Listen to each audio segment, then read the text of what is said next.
Hello everyone. Today I'm gonna do a Q&A video. I have a few questions. Now first one is proper care. Now substrates, don't use sand. The best things to use, in my opinion, are Repti carpet and paper towel and non-adhesive self-liner and slate.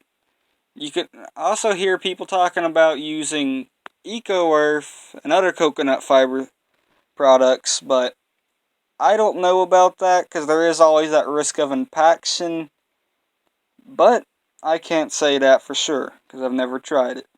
Now, moist hide substrates, you can use paper towel, sphagnum moss, and Eco Earth. I personally have tried all of them, and the best results in my case are Eco Earth. Now, you gotta get used to cleaning it up because your gecko will dig in it constantly, but that's a good thing because that means they're getting enrichment. Now, this is Oscar here, in case you haven't known, and I've had her for going on actually about 6-7 months now, and this December, Oscar will roughly be 2 years old. Because when I got Oscar, she was a sub-adult that was just under a year old from the pet store. The pet store I got her from, I'm going to turn on the light, never helped her shed, and she was on Cyprus. So, she was not in the best condition. And when I first got her, she was 60 grams, so she wasn't full grown. And now she weighs a whopping 90 grams. Now look at that tail. She is a Trimper albino. Now back to the care, is a lot of pet stores will tell you to use a heat lamp. Never use a heat lamp with leopard geckos. That'll damage their eyes, especially in the case of albinos like Oscar. Now, the best thing to use is under the tank heaters. Never use a heat rock. I don't know why they sell those things. The next best thing is heat mats. I use an under the tank heater, but some people also use heat mats. Now there's also new talk about using ceramic heat emitters, which is good to heat up the ambient air temperature. I don't think you should use that as the only thing. And the other thing people are talking about using, I can't remember the name of it, but it's like a deep heat projector, sorry.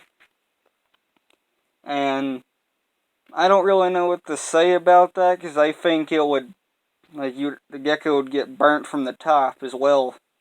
So, these guys need belly heat, so. But, I've never tried it. And you need to have 3 hides: moist hide, warm hide, and cool hide. Personally, I think you should always have a heavy hide in there too, just to help your gecko feel more secure. Now, Oscar's doing something. And the best thing to have him in is a 20-gallon or more. I have Oscar in a 10-gallon. I want to move Oscar up to a 20-gallon, but can't afford it right now. Live with parents. And school, so yeah. Now the next question is, what are my favorite pets? Well, Oscar is obviously one of them, and I have 3 pets, so yeah. And then Sheba I'd probably say is number 2. She's also interactive, but she does her own thing more than anything else. Oscar has her little moods. Some moods he just stays in her tank, other days he wants out and about, like today. And a lot of the times he actually likes getting pet. Oops, he's getting too close to the edge. Whoop. There you go. Now how many pets I have is the next question. Like I said, I have 3.